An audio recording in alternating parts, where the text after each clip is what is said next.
Quando a gente pensa na palavra barroco, o que vem à cabeça? Ouro, drama, excesso, uma arte bem grandiosa, talvez. Mas e se descobríssemos que, por muito tempo, barroco foi basicamente um xingamento? É isso mesmo. Nessa análise, vamos investigar como um dos períodos mais ricos da arte ocidental ganhou uma reputação, digamos, tão ruim. A primeira pista da nossa investigação está aqui. O termo não nasceu como um elogio, muito pelo contrário. Críticos superinfluentes como o Benedetto Croce associavam a palavra diretamente a algo de mau gosto. Quer dizer, não era visto como um estilo diferente, mas como um erro, uma espécie de corrupção do ideal clássico.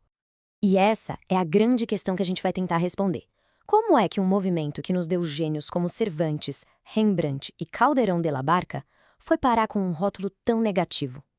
Para entender isso, a gente precisa olhar para as regras do jogo artístico daquela época. Ok, para começar, é fundamental entender uma coisa. O que é considerado boa arte muda o tempo todo. Pensa só na palavra gótico. Hoje a gente imagina logo aquelas catedrais maravilhosas, né?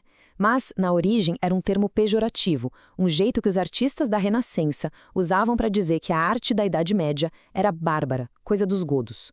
O Barroco passou por um processo bem parecido.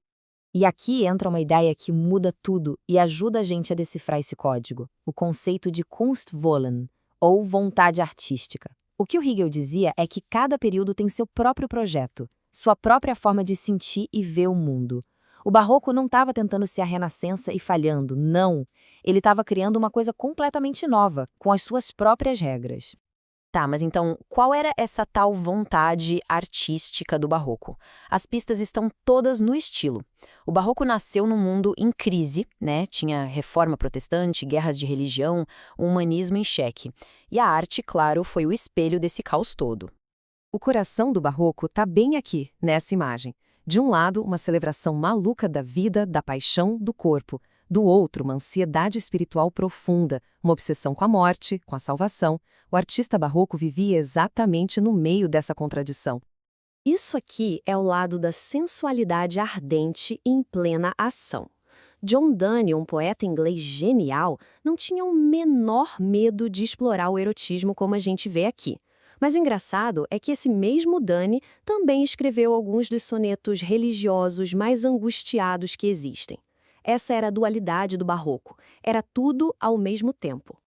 E o resultado disso tudo? Bom, o estilo barroco era uma verdadeira explosão. Era feito de emoções no limite, de metáforas que pareciam impossíveis, de um amor pelo teatral, pelo espetáculo. Era uma arte que duvidava da própria realidade. Como naquela peça famosa do Calderón, A Vida é Sonho. Era complexo, era dramático e, acima de tudo, se recusava a ser simples. E claro, toda boa história precisa de um vilão. Ou pelo menos um antagonista, né? A paixão caótica do Barroco encontrou seu oposto perfeito num novo movimento que estava surgindo com tudo, especialmente na França, o classicismo.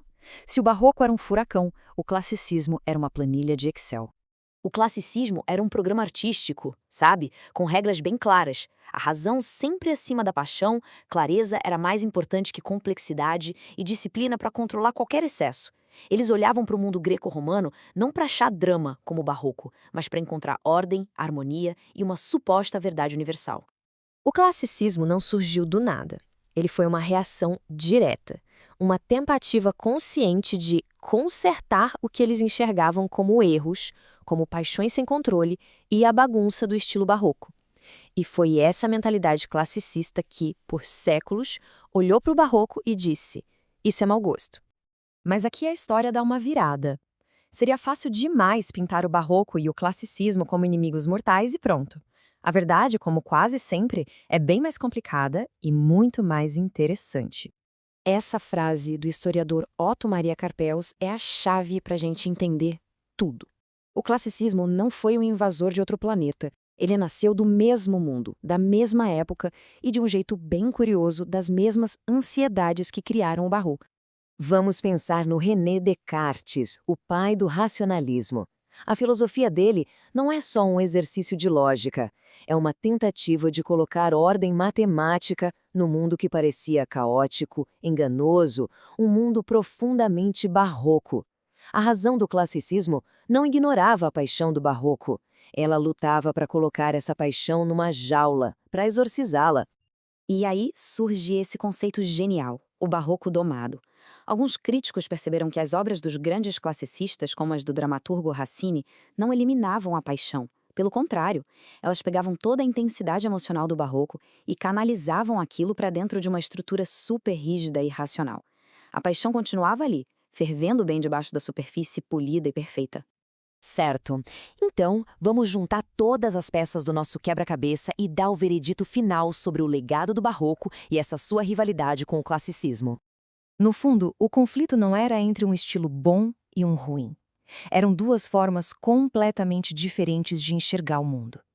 O barroco valorizava a intensidade da experiência, com todas as suas contradições.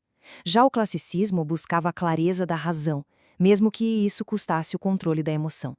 E assim, o mistério se resolve. O rótulo de mau gosto foi um julgamento feito com a régua errada. O barroco não foi uma falha. Foi uma resposta artística poderosa e muito honesta a uma época de crise. Era a arte da dúvida, da paixão e da complexidade da nossa mente. O que nos leva a uma última pergunta, para a gente ficar pensando. Hoje, no mundo tão cheio de informação, de contradições, de emoções à flor da pele, qual dessas vontades artísticas parece falar mais alto? A busca barroca por intensidade ou a busca classicista por ordem e clareza? A resposta, talvez, não seja nem um pouco simples.